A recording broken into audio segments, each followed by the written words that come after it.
Bienvenue dans notre nouvelle saison de podcast dédiée à un sujet qui, comme vous le savez, me tient à cœur, la guérison des troubles du comportement alimentaire.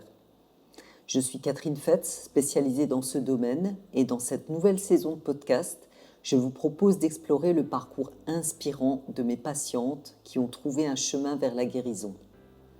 Chaque épisode sera aussi une occasion unique de connaître le parcours de ces femmes courageuses qui nous partagent leur histoire, les outils qui leur ont permis d'avancer, les transformations profondes qu'elles ont pu vivre grâce au travail que nous avons effectué ensemble.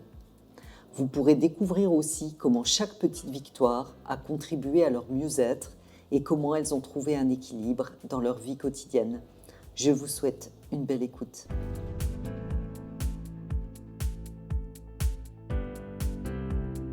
Bien, aujourd'hui je reçois Nadia. Bonjour Nadia. Bonjour. Merci d'avoir Catherine. voulu participer pour témoigner de votre parcours vers la sortie de la boulimie en tout cas, ou de l'hyperphagie.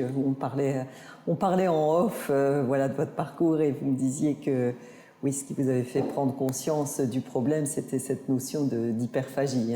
Tout à fait. Je pense que je vais vous laisser vous présenter, et peut-être me dire, nous partager ce pourquoi vous êtes venu me voir en tout cas. D'accord. Alors, j'ai bientôt 55 ans et j'ai toujours une relation particulière à l'alimentation depuis toute petite. À l'âge de 6-7 ans, lors d'un contrôle médical à l'école, en fait, on a décrété que j'étais en surpoids et donc on a demandé à ma maman d'aller voir un médecin qui m'a mis sous isoméride. L'isoméride, c'est un coupe-faim. À 6-7 ans.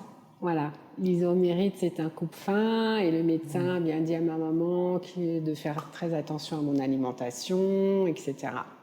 Alors, j'étais pas du tout obèse ou voilà, j'étais peut-être comme aujourd'hui avec 12 kilos, voilà, à peu près, enfin ronde, mais pas. Oui, puis à 6-7 ans, voilà quoi. Voilà, donc pour moi, ça a été assez compliqué à gérer parce qu'il y avait aussi les moqueries à l'école. T'es grosse, t'es ci, t'es ça. Oui, et puis du coup, comme vous focalisiez là-dessus, forcément, c'était amplifié, j'ai envie de dire. Tout à fait, oui. Tout à fait. Voilà. Donc, à partir de là, en fait, ont commencé mes premiers régimes. Et toute ma vie, jusqu'à il y a quelques années, fut une série de régimes. Donc, je les ai tous faits. Tous les régimes qui sortaient, je les ai testés. Donc, ça marchait toujours très bien au début. Et puis, au fur et à mesure, des craquages, beaucoup de culpabilité, en me disant, t'es pas capable, t'es pas volontaire, ta copine, elle fait le même régime que toi, elle y arrive, toi, tu y arrives pas, voilà. Donc, ce mental en fait qui est dans la culpabilité. Et finalement, la nourriture était pour moi mon ennemi numéro 1. Avec toujours des restrictions, je m'empêchais de manger ce que j'avais envie. Oui. C'était toujours ah non, tu n'as pas le droit, tu ne peux pas manger ça. Et puis forcément des craquages forcément journée. ce que vous refusiez s'amplifier dans la tête et puis quand vous aviez la main dessus, j'imagine que et du coup des crises aussi, des crises où tout d'un coup je me lâchais et où je mangeais vraiment un paquet de cacahuètes, une tablette de chocolat, des choses comme ça, et de façon très rapide, vraiment, pour engloutir et se remplir, en fait. Oui, sans plaisir, finalement. Sans plaisir, non, parce qu'en plus, il y avait la culpabilité, puisque je me cachais pour faire ça, puisque c'était pour moi quelque chose d'honteux. Et évidemment, la culpabilité qui se rajoutait à ça, avec vraiment aucune douceur avec soi-même, et plutôt une tendance à se descendre. Oui, c'est ça. Au niveau de l'estime de soi, c'est quand même... Exactement. Ça participe d'une estime de soi basse aussi, quoi. À ça, c'est rajouté aussi le fait que j'ai une maman nourricière. Voilà, donc son grand plaisir, c'est de faire la cuisine, d'être dans la cuisine, de faire des bons repas. Voilà, donc pas un moment, pas une fois où j'allais chez mes parents, même encore, voilà, il y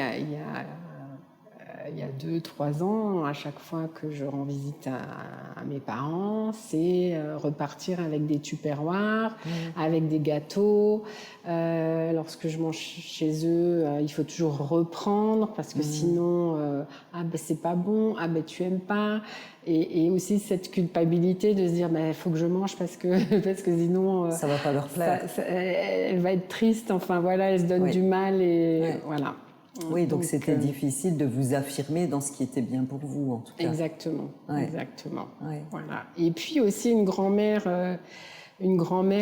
enfin 2 grand-mères, l'une qui avait aussi cette tendance à toujours vouloir faire plaisir en passant par la nourriture, et une autre grand-mère qui me disait, oh là là, t'es mal habillée, t'es trop grosse, il faut que tu fasses attention, qui était dans le jugement et qui me renvoyait une image de moi qui n'était pas du tout agréable. Oui, donc, tout ça mis bout à bout, effectivement. Voilà. Et qu'est-ce qui a fait alors que, finalement, oui, il y avait les diètes.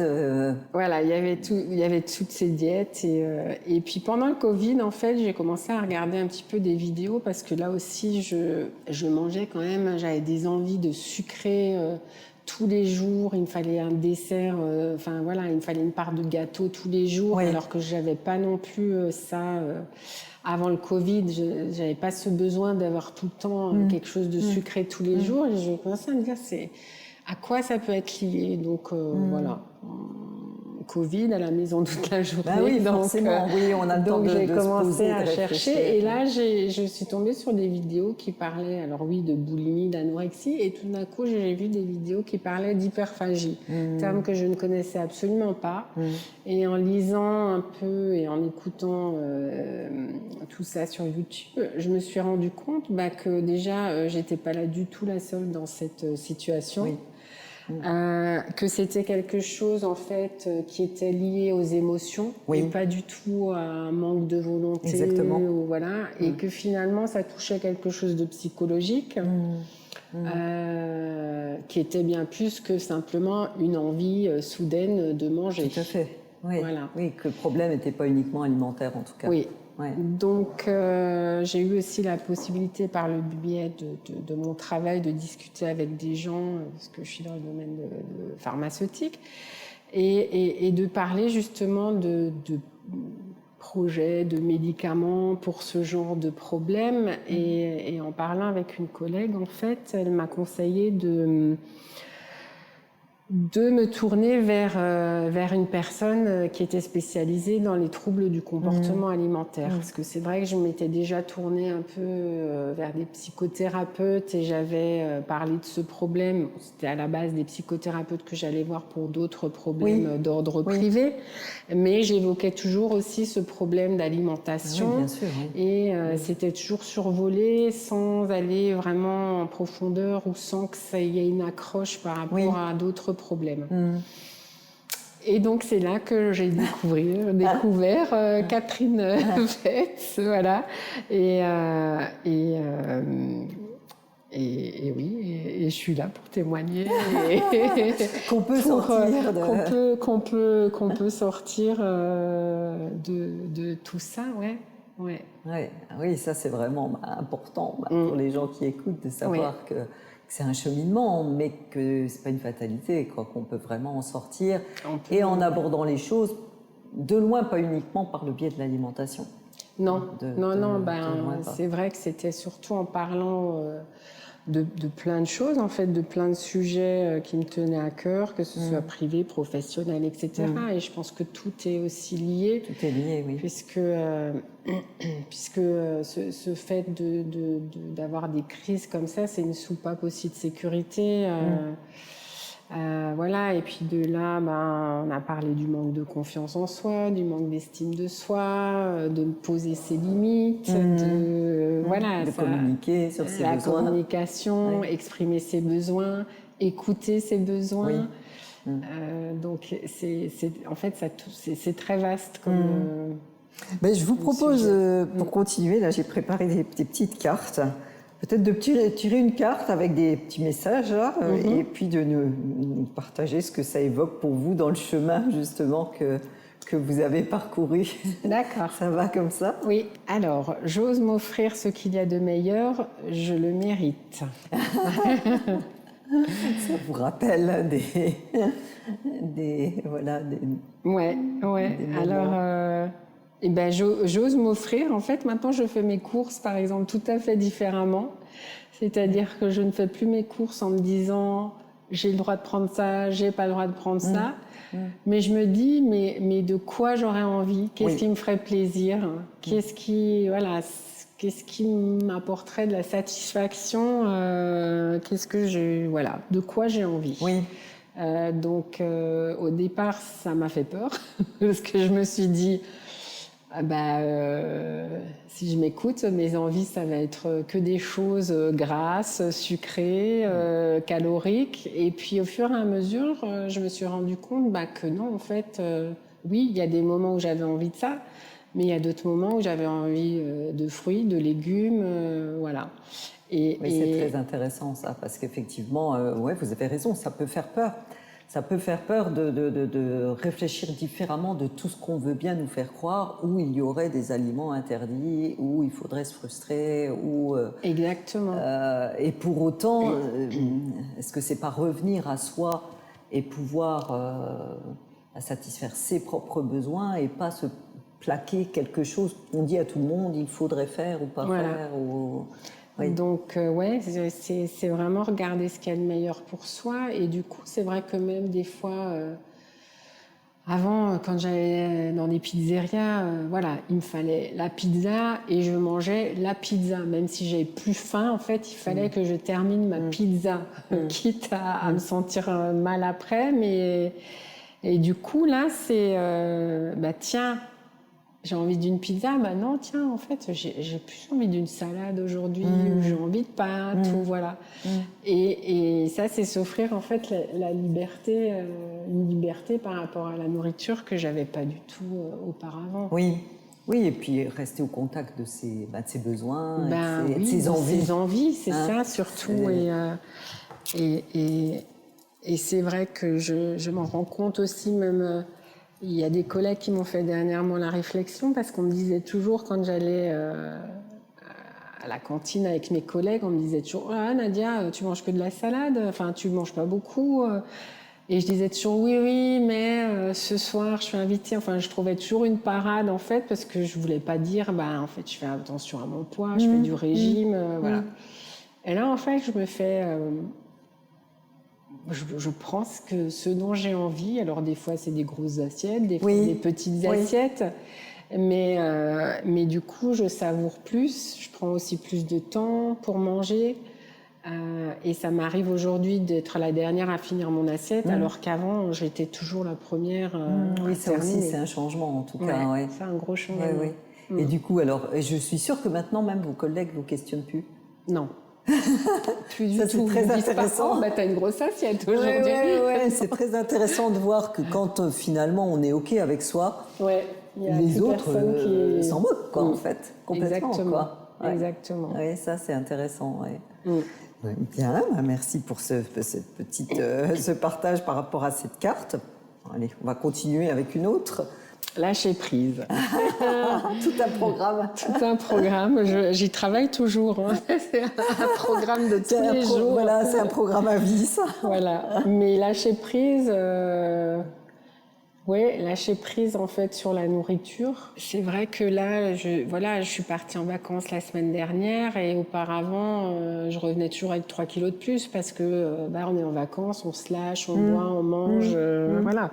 Donc là, j'étais dans la même optique, sauf que le fait de manger normalement maintenant tous les jours, on n'a plus forcément envie de se goinfrer pendant les vacances. On se fait plaisir. Mais il y a plus cette espèce de lâchage comme ça qui fait qu'en fait on mange beaucoup plus que ce dont on a besoin et envie. Et j'ai envie de dire, parce qu'on ne se prive pas par ailleurs, il n'y a plus besoin de se lâcher sur les trucs dont on se prive toute l'année. Exactement, en fait. Exactement. Parce que même là, des fois, voilà, je suis dans un supermarché, je me dis, oh là là, oh, des petits bonbons. Et puis après, je me dis, bah, en fait, si j'ai envie de les acheter, personne ne va m'interdire de me les acheter et personne ne va me dire, ah non, Nadia, surtout, n'achète pas les bonbons. Donc déjà, en se disant ça, on se dit, bah, en fait, ouais, non, finalement, je crois que j'en ai pas vraiment envie. Oui, c'est ça. Voilà. Ouais. Donc ça fait aussi partie pour moi du lâcher prise. Et puis, oui, c'est quelque chose aussi où je me suis rendu compte que j'étais beaucoup dans le contrôle et qui me permet aujourd'hui aussi d'être souvent dans cette réflexion, de me dire, bah, tu vois là, laisse faire, lâche prise, prends du recul. Et puis, tu verras bien comment... Est-ce que vous avez fait le lien entre finalement arriver à accueillir un petit peu ce qui est lâcher prise justement et lâcher le contrôle et le fait que du coup il y a moins besoin de contrôle dans l'alimentation et donc à un moment quand il y a trop de contrôle faut lâcher, faut lâcher le contrôle quoi. Exactement. Donc au plus on lâche le contrôle ailleurs, au moins il y a besoin de cette soupape de sécurité comme vous disiez tout à l'heure. Est-ce que ça, vous avez fait le lien ou comment c'est pour vous? Le fait que l'alimentation était vraiment une soupape de sécurité à tout le contrôle. Oui. Ben, c'est vrai que mettre ailleurs. Que pour moi, en fait, voilà, le fait de tout vouloir contrôler, de se rendre compte finalement qu'il y a des événements et des choses qui se passent qui sont hors contrôle. Du coup, ben, il fallait que je mange parce que ça me frustrait, parce que ça m'énervait, parce que ça me fatiguait, parce qu'il y avait toutes ces émotions en fait, parce que ça me rendrait triste, parce que alors c'est vrai que je me suis rendu compte aussi que c'était pas que le stress ou la colère, ça pouvait être la fatigue, ça pouvait être la tristesse, ça pouvait être aussi des émotions positives. Donc en fait, c'était pour moi au départ, c'était vraiment que le stress ou la colère. Et au fur et à mesure, je me suis rendu compte, ben non, en fait, que toutes mes émotions, dès qu'elles étaient hors contrôle justement, et que je les laissais partir comme ça en espèce d'explosion, ou je sais pas comment dire, mais comme j'ai quand même une hypersensibilité. Dès que je laissais partir les émotions trop fort, trop loin, paf, c'était le réflexe, c'était « Ah, il faut que je mange, il faut que je gère ça avec la nourriture ». Alors qu'aujourd'hui, justement, je me dis « Bon, bah, j'ai cette émotion, c'est peut-être normal que je ressente ça, j'attends de voir, est-ce qu'elle passe, est-ce qu'elle persiste ?» Voilà, donc c'est plus un travail aussi maintenant sur les émotions. De mettre de la conscience, et puis de les laisser s'exprimer, mais peut-être de manière moins explosive, comme vous disiez. Exactement. Ou même si c'est explosif, de se dire, je vais attendre 10 minutes pour aller manger. Ça. Et finalement, je vais peut-être faire autre chose. Et du coup, en faisant autre chose, une demi-heure après, on se dit, en fait, j'ai même pas mangé, c'est bon, c'est passé. Donc, trouver justement, et c'est là aussi vous m'avez beaucoup aidé, à trouver des petits trucs, des choses comme ça pour déjouer en fait ces crises. Oui. Qu'est-ce que vous utilisez encore alors Alors j'ai un truc tout bête, mais par exemple, je me frotte les doigts ensemble et je me concentre là-dessus. Donc j'essaie de me concentrer sur des ressentis ou sur des bruits. Ah oui, je comprends. Ou je me souviens, vous me disiez, mettez-vous de l'eau froide sur les... Voilà, je me lave les mains, ou je vais prendre une douche, ou j'essaie de faire quelque chose qui fait que mon esprit, en fait, se focalise ailleurs. Voilà. Ou je me dis, tiens, j'attends 5 minutes pour voir. Je verrai dans 5 minutes si j'ai toujours la même envie. Oui, c'est ça, oui. En tout cas, c'est possible maintenant, parce qu'avant, c'était peut-être même pas possible d'attendre 5 minutes. C'était inconcevable. Et même de dire, attends, peut-être que... c'est bon, j'avais déjà quelque chose sous la main et dans la bouche. Donc, c'est ça. Et donc là, maintenant, au quotidien, dans les astuces, il y a réfléchir avant de faire un repas à ce qui vous fait le plus plaisir, ne pas forcément le limiter. Comment ça se passe ? Mais en fait, je vis seule actuellement, donc je m'efforce aussi de me préparer des repas. Oui.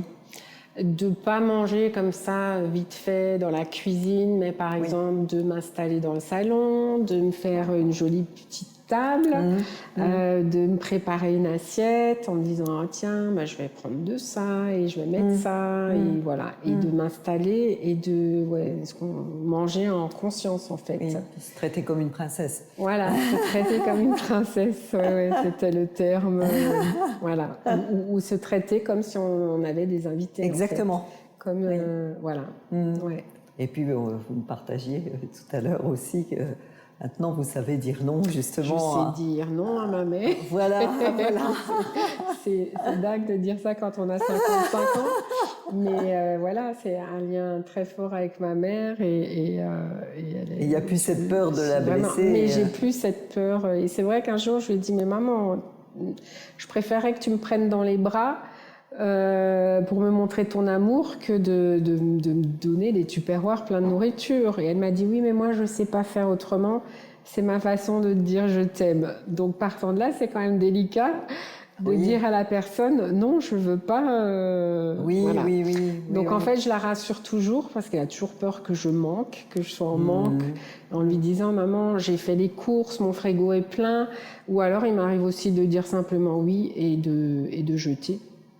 Parce qu'il y a trop, parce que j'arrive pas à... Voilà. Oui, c'est-à-dire vaut mieux mettre à la poubelle plutôt que de faire la poubelle. Que de faire la poubelle, exactement. Mais en général, oui, je lui dis... Et puis je lui dis, mais maman, tu sais, réduis quand même la portion, parce que sinon j'en mange pendant 3 jours. Ah oui, bien donc sûr. j'apprécie plus. Donc j'essaye comme ça de trouver des astuces. Ouais, mais en tout cas, par ailleurs, j'ai envie de dire, vous avez fait un travail pour prendre votre juste place, quoi, et plus... faire passer l'autre avant vous, j'ai envie de dire. Oui, c'est vrai que je m'impose beaucoup plus qu'avant, parce que j'avais énormément de mal aussi à exprimer mes besoins et à dire non, tout simplement, parce que j'aime faire plaisir aux autres, parce que voilà, je suis dans cette empathie et là, de dire non, alors c'est vrai que des fois ça me coûte encore, mais qu'est-ce que ça fait du bien après de se dire bon, finalement...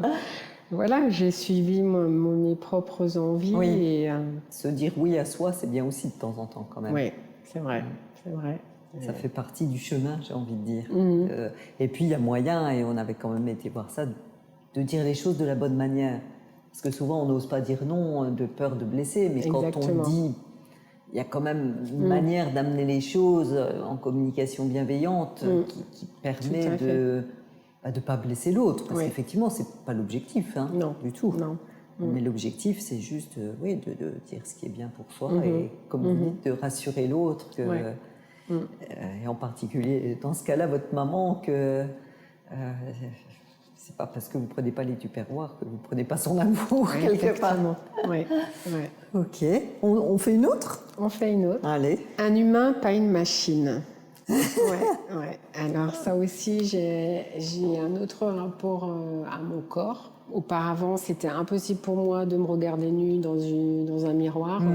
Aller à la piscine, me mettre en maillot, aller à la plage, c'était toujours très compliqué pour moi parce que hyper complexé, le regard des autres, voilà.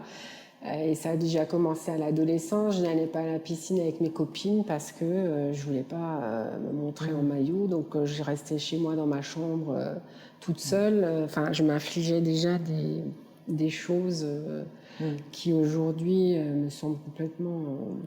Oui, ça c'est toutes les conséquences finalement, parce qu'il y a la boulimie, mais il y a aussi toutes les conséquences que ça a sur notre vie, quoi. Ouais. Donc j'ai un autre regard par rapport à mon corps. J'arrive à me regarder dans la glace. Voilà, je mets maintenant, j'ai toute ma vie mis des maillots une pièce. Je m'autorise à mettre maintenant des maillots deux pièces. Ouais. Avant, c'est vrai que voilà, j'étais à la plage et je me disais, cette dame me regarde, elle doit se dire ça. Cette personne me regarde, elle doit penser ça. En fait, je faisais mon propre film, mon propre jugement. Et, est-ce que vous racontiez, vous pensiez que les autres se le racontaient en fait? En fait, je n'acceptais pas le compliment. Pour moi, c'était... j'y croyais même pas, quoi. Je me disais, qu'est-ce qu'elle me veut, cette personne? Qu'est-ce que... Voilà. Surtout quand ça venait d'homme, je me disais, oh là là, ouf. Mais... et voilà, et aujourd'hui, quand on me complimente, je dis merci. Oui. Ouais, je souris et je dis merci. Ah, c'est un vrai changement quand même, ça. Ouais. Et ça, c'est... Enfin, moi, j'appelle ça mettre de la douceur. Exactement. Et quand on met de la douceur dans ses pensées quand même vis-à-vis de soi, on a moins besoin d'aller la chercher, en tout cas, dans l'alimentation, quoi. Voilà. Ouais. Mais c'est vrai que finalement, c'est tout un travail sur les pensées. Exactement. On pourrait penser que le travail, c'est contrôler l'alimentation, mais en fait... Pas du tout. C'est justement ne plus être dans le contrôle et voir l'alimentation comme une amie, quoi, en fait. Et plus comme une ennemie. Oui, c'est ça. Hein, c'est quand même 3 fois par jour, quoi. Enfin, un minimum de fois. Mais quand même, on se nourrit tous les jours et... Oui, et puis il y a l'alimentation, mais comme vous venez de le dire, il y a le rapport au corps aussi. Parce qu'on vous a tellement fait croire que vous mangiez trop et que c'est pour ça que vous étiez petite, là, qu'on vous trouvait trop grosse, enfin bon, sans prendre en compte la croissance, tout ce qui... Ouais, mais ça a même eu un impact sur mes relations avec les hommes, puisque quand je commençais une relation, je me disais... ah ben de toute façon, cette personne ne va pas pouvoir m'aimer parce que je suis grosse, parce que je suis pas... voilà. Donc je me dénigrais complètement et à force de me dénigrer, forcément, au bout d'un moment, quand vous voulez atteindre un but, vous l'atteignez. Donc au bout d'un moment, souvent, je rentrais dans un espèce de comportement qui faisait que je devenais presque haïssable, quoi. Donc, en fait, je provoquais moi-même une séparation et quand l'autre personne me disait « écoute, on arrête », je disais « ben voilà, en fait, je le savais dès le départ ». Oui, que parce que j'ai du poids, ça allait s'arrêter. Voilà, alors qu'en fait, c'est moi-même qui provoquait des comportements et qui... Oui, c'est ça, c'est vraiment... la boulimie induit souvent cette relation victime-bourreau, un petit peu. Oui, c'est ça. Et se responsabiliser d'aller bien, de se sentir bien, se responsabiliser de ses pensées, finalement, change la donne aussi avec l'autre. Oui. Et forcément, c'est plus fluide, c'est plus... Oui, et puis c'est vrai que du coup, après, quand on se sent mieux dans son corps, on a plus confiance en soi. Oui. Et on se dit, oui, en fait, je suis une personne bien. Oui. Et voilà, j'ai mes défauts, mais j'ai aussi pas mal de qualités. Et puis, finalement, si les gens me disent que je suis jolie, c'est que ça doit être vrai. Et donc, on adopte aussi un autre comportement par rapport aux personnes qui nous côtoient. Oui, donc ça change vraiment ça change des choses dans la vie, quoi. Tous les niveaux. Vous me dites, parce qu'on se sent mieux dans son corps, on retrouve l'estime de soi. Est-ce que finalement, il n'y a pas aussi l'inverse ? Parce qu'on retravaille sur l'estime de soi, on peut accueillir son corps comme il est. Oui, c'est tout à fait juste dans ce sens-là aussi. Parce qu'on travaille sur la confiance en soi, sur l'estime de soi. Et puis sur qui on est, on n'est pas qu'un corps, quoi, quelque part. Il y a trop... avec les réseaux sociaux, avec cette idée qu'on est une image. Mais pour autant, est-ce qu'on est une image, quoi ? Aller voir quand même ce qu'on a à apporter aux autres, au monde, j'ai envie de dire. Ouais, mais c'est marrant parce qu'en fait, quand je regarde des photos de moi d'il y a quelques années, où je me souviens de quand a été prise la photo, de comment je me sentais à ce moment-là, où je me disais, quand je revoyais même la photo quelques jours après ou un mois après, je me disais, oh là là, mais t'es moche, mais t'es grosse, mais au secours. Et quand c'est des photos que je regarde de nouveau quelques années après, je me dis, mais en fait, mais non, mais j'étais bien en fait. Voilà. Et donc aujourd'hui, je me dis, même s'il y a des jours où je suis devant ma glace et je me dis, Voilà, très je me féminin, dis ça veut non, dire. parce que si dans quelques années je me revois aujourd'hui, je vais me dire bah non, en fait, tu Oui. très bien. Oui. Et c'est vrai que des fois on se pourrit quand même la vie avec cette Très image. Oui. Et finalement, parce qu'on a tendance aussi à se comparer aux autres.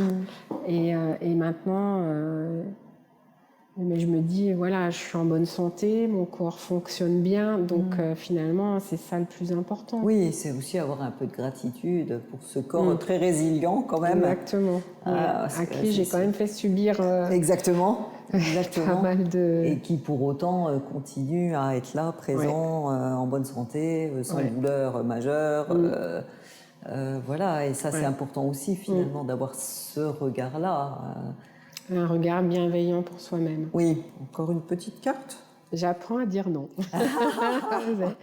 C'est un apprentissage à vie, je crois, mais c'est vrai que oui, j'apprends à dire non, chose que je n'arrivais absolument pas à faire avant, et donc ça me procurait aussi pas mal de frustration. Oui, c'est en fait mettre aussi des limites. Oui, et puis des vos limites, besoins, forcément vous faisiez passer vos besoins après ceux des autres, quoi. Oui. Forcément, la frustration est obligatoirement là. Voilà. Après, je pense que c'est aussi dans mon caractère d'être. Oui, c'est ce que vous disiez. Voilà, dans ça. Mais par contre, maintenant, je me rends compte, même des sorties avec des amis. Avant, jamais j'aurais pu dire non. Parce que je me disais, bon, allez, si tu es fatiguée, mais quand même, tu peux pas dire non. Maintenant, si je suis fatiguée, je dis, je suis vraiment désolée, mais là, je suis fatiguée, je sens qu'il faut que je reste chez moi, voilà. Et en fait, on n'a pas de reproche. Si on est honnête et qu'on dit les choses, comme vous disiez, en expliquant pourquoi et en disant, c'est mon besoin. Oui. Il n'y a pas de raison que les gens le prennent mal. Oui, et puis il y a toujours moyen de trouver un compromis. Hein. Exactement. Quand on se revoit à un autre moment. Ou alors je dis, du coup, venez peut-être à la maison. Oui, c'est ça. C'est plus plaisant pour moi, en fait, de rester chez moi. Et, voilà. Donc, c'est des petites choses comme ça, mais mis bout à bout, oui, effectivement, on se dit qu'on est plus à l'écoute de soi-même et de ses besoins. Qu'est-ce qui, dans l'accompagnement, vous a particulièrement aidé ou convenu Alors, ce qui m'a fait beaucoup de bien au départ, c'était votre écoute et la compréhension des choses, parce qu'il n'y avait pas besoin non plus forcément de rentrer dans trop de détails. J'ai vraiment eu l'impression de parler à une personne qui avait vécu les mêmes choses. Et donc déjà, ça fait énormément de bien de se sentir reconnu dans ses problèmes. J'ai aussi beaucoup aimé le fait que tout de suite, dès les premières séances, il y a eu des petites choses, voilà, des petits moyens pour s'aider, des moyens pratiques en fait. C'était aussi pour moi ça la grosse différence avec une psychothérapie, c'est que là on touchait des choses pratiques aussi. Oui, vous repartiez avec des outils. Avec des outils qu'on peut mettre en place tout de suite, qu'on peut utiliser tous les jours.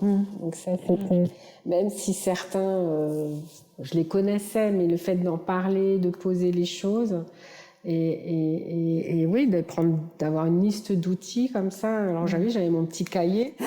Ça aussi, c'est important, il faut le dire. Le cahier, il est super important. J'avais même un petit cahier que j'avais mis dans mon tiroir où j'avais tous mes chocolats, toutes mes sucreries. Comme ça, la première chose que je voyais, c'était le cahier. Donc d'abord, j'ouvrais le cahier, je me disais, bon, quelles sont les choses que je pourrais utiliser? C'est intéressant. Parce que c'est vrai que quand on est pris dans ces crises, en fait, le cerveau, il déconnecte complètement. Ça. Oui, émotionnellement. Et c'est après qu'on se dit, mais en fait, j'aurais pu utiliser ça comme outil. Voilà. Donc le petit cahier, très important. Oui, sur la boîte de chocolat, c'est parfait. Ou le petit post-it sur le frigo. Post-it aussi. Oui. D'accord. Et il y a eu ce suivi aussi de pouvoir parler de vie privée, de vie professionnelle, parce que tout s'imbrique en fait. Et les comportements qu'on a par rapport à la nourriture, il y a des comportements qui se répercutent sur tous les niveaux. Donc, c'est-à-dire, est-ce que c'est finalement utiliser ce que vous vivez dans la vie quotidienne pour aller dénouer les choses, et est-ce que vous l'avez vécu un peu comme ça? Oui, je l'ai vécu comme ça, puisqu'il y a aussi mis fin à une relation, justement parce que je me suis aussi concentrée sur mon ressenti, sur mes besoins, et chose que je n'aurais certainement pas fait auparavant. Je serais restée dans une relation qui me convenait sans me convenir, enfin voilà, qui était une relation finalement pas équilibrée, mais j'aurais peut-être pas eu la force ou ressenti vraiment le besoin de dire non, mais en fait ça va pas. Oui, ou vous seriez peut-être resté dans une forme de culpabilité. Enfin, vous ne l'auriez pas fait par peur d'être dans une forme de culpabilité ou Tout à fait. Oui. Et c'est vrai que se respecter, au plus on se respecte ailleurs dans sa vie, au plus on arrive à se respecter aussi dans ses besoins alimentaires finalement. Et au niveau professionnel aussi, il y a eu beaucoup de changements, beaucoup de situations délicates cette dernière année, et j'ai osé dire voilà, moi ça me convient, mais ça me convient pas du tout. Il y a plein de choses en fait où j'ai réussi à m'affirmer. Oui, à prendre votre place. À prendre ma place et à exprimer mon ressenti et mes besoins. Chose que je n'arrivais absolument pas à faire auparavant. Oui, donc ça c'est vraiment ce que vous vous autorisez aujourd'hui par rapport à avant, ce que vous autorisez à vivre. Et à me dire, en fait, je suis une personne bien, j'ai le droit aussi d'avoir ma place. Oui.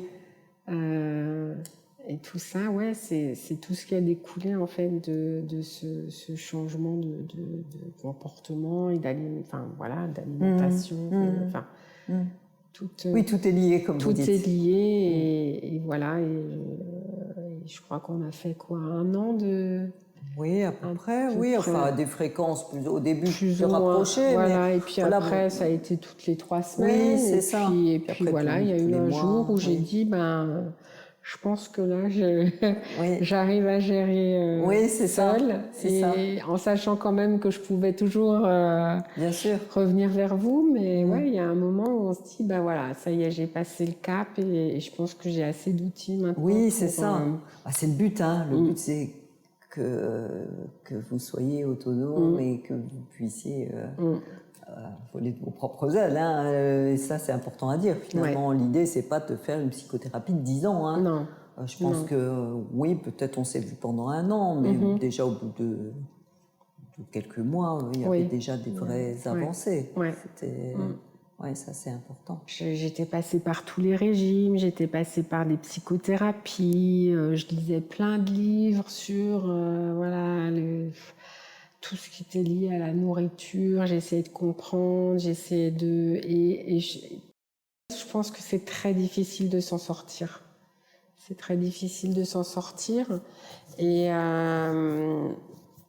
je peux dire vraiment que toutes ces séances m'ont vraiment changé la vie. Parce que franchement, mon plus gros problème de toute ma vie jusqu'à il y a 1 an ou 2, ça tournait toujours autour de la nourriture. Et je me couchais le soir avec la culpabilité d'avoir mangé. Je me levais le matin pleine de volonté en me disant « Oh là, aujourd'hui, tu vas faire super attention ». Et en fait, j'étais dans cette espèce de cycle infernal où je m'auto-sabotais, où moralement, je me trouvais des fois dans des états presque dépressifs, et où j'avais honte de moi, et où il y avait tout le temps cette espèce de culpabilité. Et voilà, et sortir de tout ça, c'est un vrai soulagement. Oui, c'est une autre vie. C'est une autre vie. Oui, ok. Voilà. En tout cas, bravo pour votre courage, parce que malgré tout, il en faut ne serait-ce que pour se livrer. C'est pas si simple, finalement. Non, c'est pas simple. Mais et puis, pour votre parcours inspirant, parce que voilà, quand on passe par ces étapes, il y a un moment où on va pas le nier, c'est pas toujours confortable, malgré tout. Non. Et pour autant, quand on a l'objectif et Et quand on peut noter quand même des changements rapides, c'est ce qui booste et c'est ce qui permet de continuer d'avancer. Exactement. Ouais. Après, les avancées sont pas forcément linéaires. Oui. Il y a des moments où voilà, on va se dire, mais en fait, j'ai pas l'impression. Ou alors, on va tout d'un coup avoir une grosse crise et on va se dire, ah mince, mais j'avais l'impression pourtant que j'allais mieux. Mais après, c'est aussi l'acceptation. Et ça, c'est aussi une grande chose de se dire, bon, bah là, c'est vrai qu'aujourd'hui, il m'arrive encore d'avoir de temps en temps des crises, et je pense que je les aurai, mais je les gère différemment. Déjà, il n'y a plus cette culpabilité. Et quand j'ai une crise, je me dis, bon, bah vas-y, mange, mais mange, quoi. Apprécie ce que tu manges. C'est très, très différent. Et en fait, c'est pas parce que j'ai une crise, voilà, maintenant, de temps en temps, que je prends du poids ou... Voilà. Donc, oui, on peut vraiment s'en sortir et je pense que c'est grâce à nous. Voilà, il y a un travail personnel, mais le coaching, etc., c'est très important. Ok. Oui, je voulais souligner que souvent les patients pensent que ça y est, je refais une crise, je repars à zéro. En fait, c'est pas vrai, parce que tous les outils, on les a, et c'est ce que vous dites un peu. Finalement, on sort de plus en plus rapidement de la crise, on culpabilise de moins en moins. On mange moins aussi. Oui, on mange moins, et en fait, c'est pas vraiment une crise, c'est une envie de manger. Voilà. On Après, peut profiter. tout d'un coup, je dis j'ai eu une crise. On me dit, t'as mangé quoi? Je dis, j'ai quand même mangé une demi-tablette de chocolat. Et mes copines me disent, mais attends, c'est pas une crise. Hein. Moi, ça m'arrive aussi de manger une demi-tablette de chocolat une fois parce que. Oui, voilà. C'est très différent de je mange en cachette jusqu'à plus en pouvoir. Et c'est vraiment très différent. Et effectivement, l'idée, c'est de rebondir de plus en plus rapidement et puis qu'au quotidien, vous soyez de mieux en mieux. Exactement. Ouais. Bien, écoutez, merci beaucoup Nadia pour ce partage effectivement authentique et inspirant. Et puis, j'espère. Belle continuation à vous en tout cas. Merci. Merci.